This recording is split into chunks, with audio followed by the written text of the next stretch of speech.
Hello, ladies and gentlemen. It is I, Emily Sophia, here to break down for you, and I know that I'm a little bit late, but we are going to be talking about Hannibal I almost said season 5. I don't know what's going on with my life. We're going to talk about the episode Dulce. So, spoiler alert before I dive into the mad thick of things, as I shall be bearing all in this review.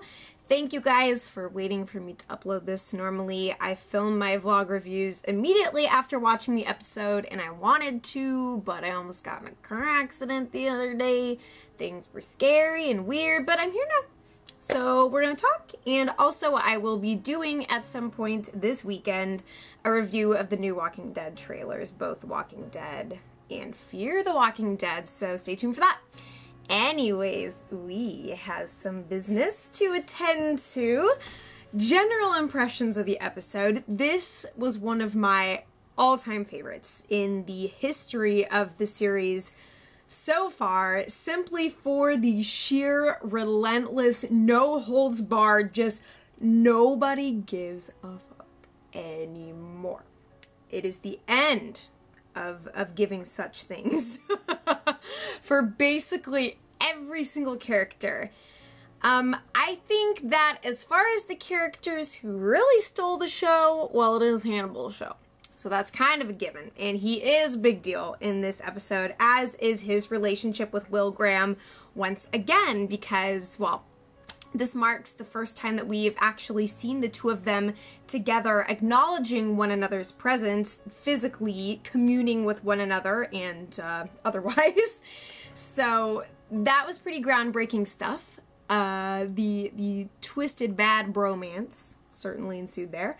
And also, not to be forgotten by any stretch, is the amazing performance of Gillian Anderson as Bedelia, high out of her gourd in order to, well, get out of certain tricky situations. And man, is her character, I think she is one of the most fascinating players in the game, for as incredibly well acted and just gorgeous in terms of its characterizations that the show is, that grammatically that didn't make sense, we're gonna move right along.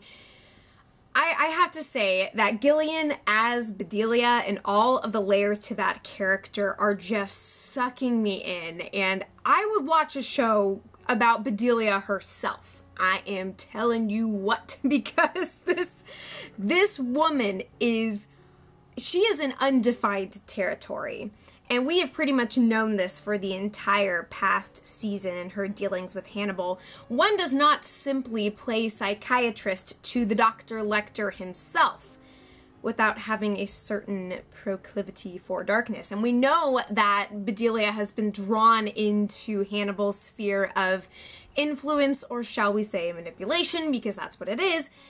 But at the same time, there's not a clear-cut predator on prey relationship that's going on. She is by no means a cut and dry victim. And we see that played out so fabulously as she drugs herself up and just lets it all go. That was one of my favorite aspects of the show so far. And I'm so glad that we got to go to such a bizarre place before the possible end of the show. I am just going to, like I have said time and time again, savor the crap out of this. I think that the only two characters that really paled in comparison to everyone else was sort of Jack and Chayo, but I'm going to discuss them at length as well, and why I think they're being dealt with in a very fascinating way. But this was totally for Will and Hannibal and Bedelia, and also Alana and the Vergers. So, lots of shenanigans. Now, I took some notes because I waited to film this, so I'm gonna use those notes, and yeah, we're gonna get right into it. There's something else that I wanted to say, I think, before I start. No, I'm just gonna go for it. Just gonna go for it. So, one of the dominating themes of this episode of Dulce Here, I'm going to scooch my camera. There we go. Perfect. One of the dominating themes of this episode was that of, shall we say, separation anxiety. That's what I'm going to call it. Because here's the question that we're dealing with.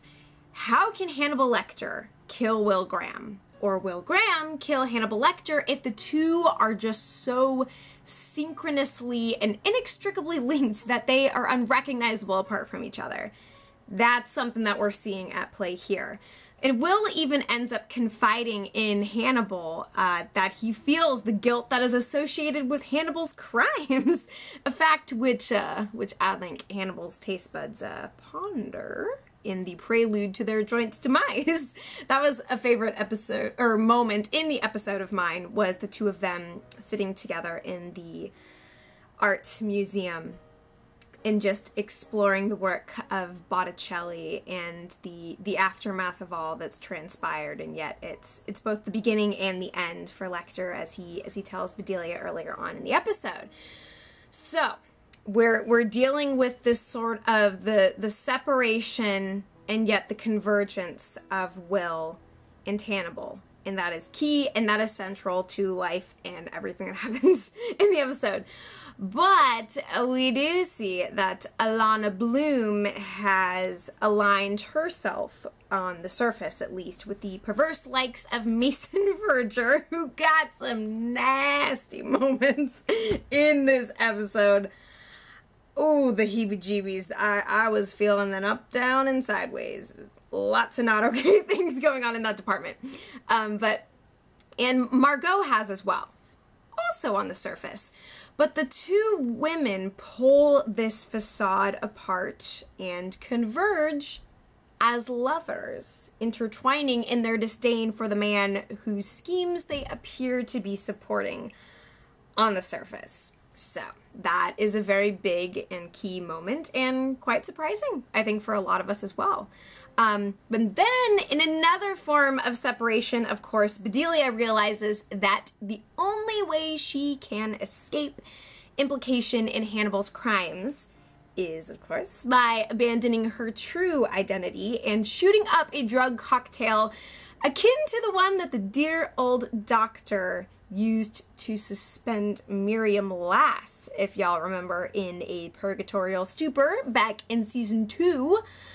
So she can't separate from Hannibal enough, apparently, to actually kill him when he's at his most vulnerable, which is, it seems like something that generally nobody's really able to accomplish.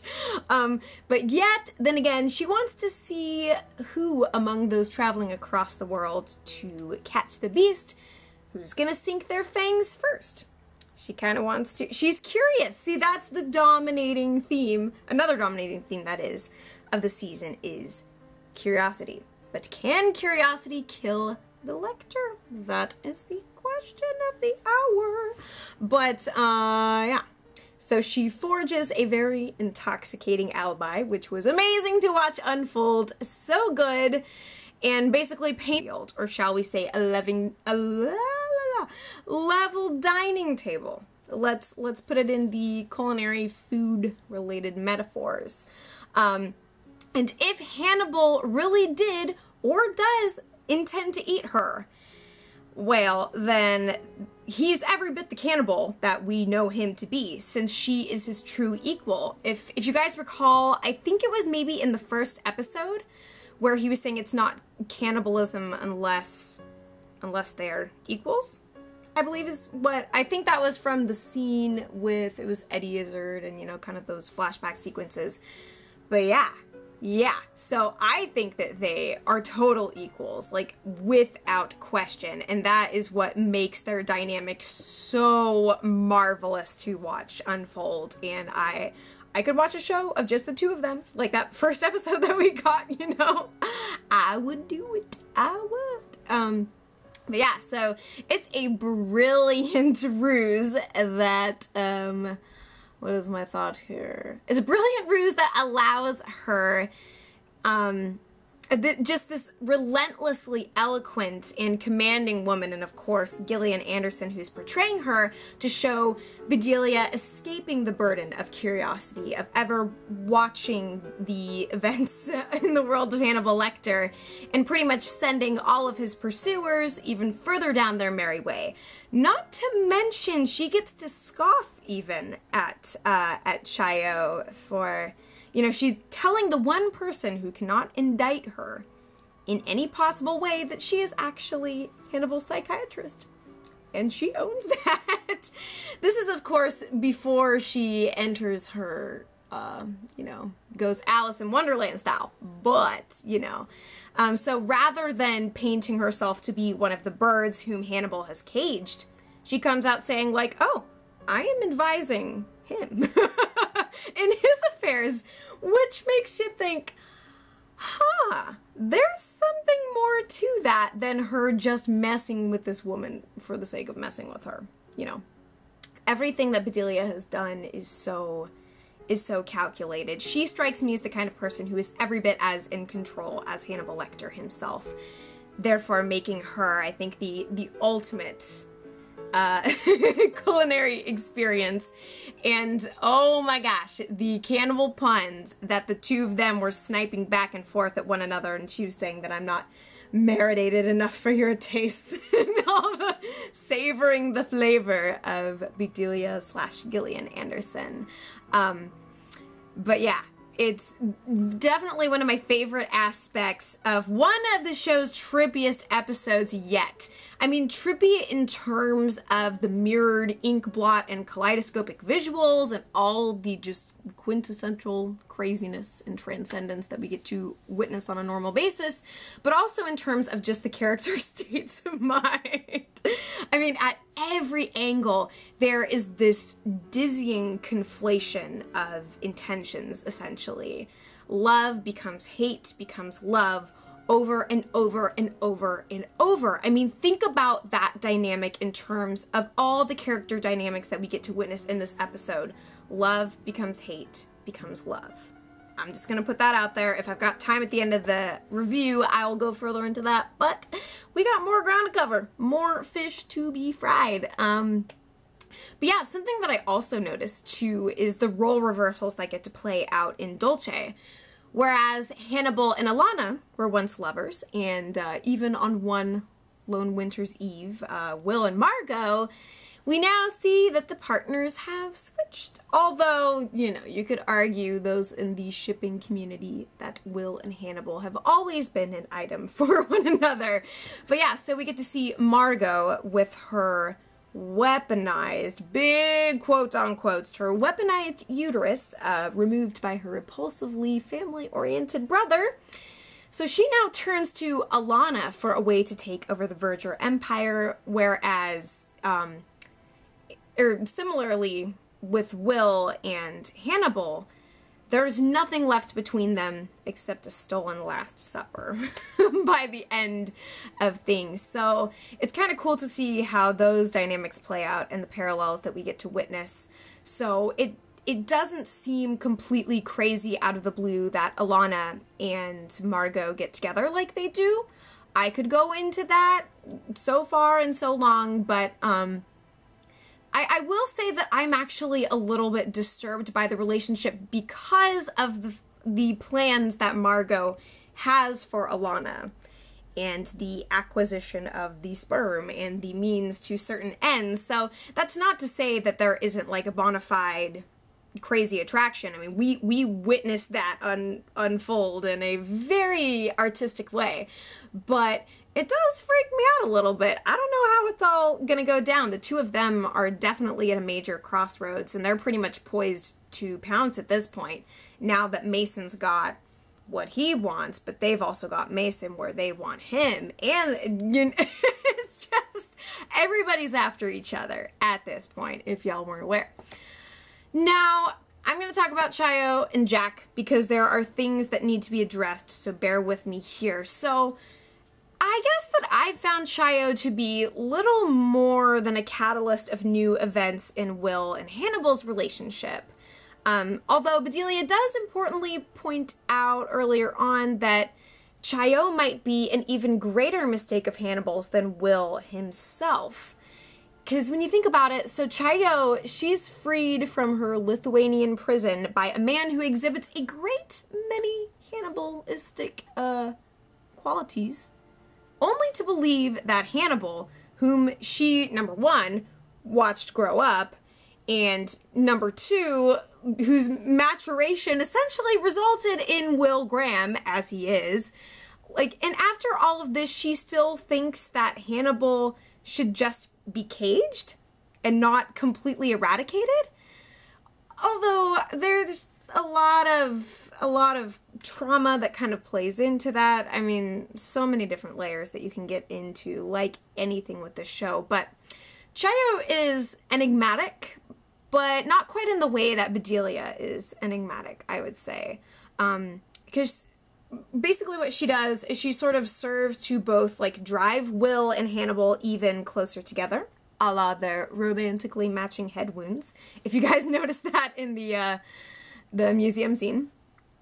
But then also pull them forcibly apart by basically, she seems to be strategically inflicting these injuries upon Will that intermittently expose the true nature of Will and Hannibal's relationship. So almost kind of plot devicey if you think about it. And as for her motives, you know, they're constantly shrouded in metaphor, and then punctuated by her sharpshooting skills and otherwise her violence, essentially. But so in this episode and the one prior, she's actively preventing the death of Hannibal, whereas others are just taking very roundabout approaches to getting the job done. But I guess one could argue that it's all to keep the ball in play. Basically what Chayo is doing is just to make sure that there is further evolution and insanities in this world. But I had expected that Chayo was going to be like a sort of partner to Will Graham. Sort of like Alana now is to Margot.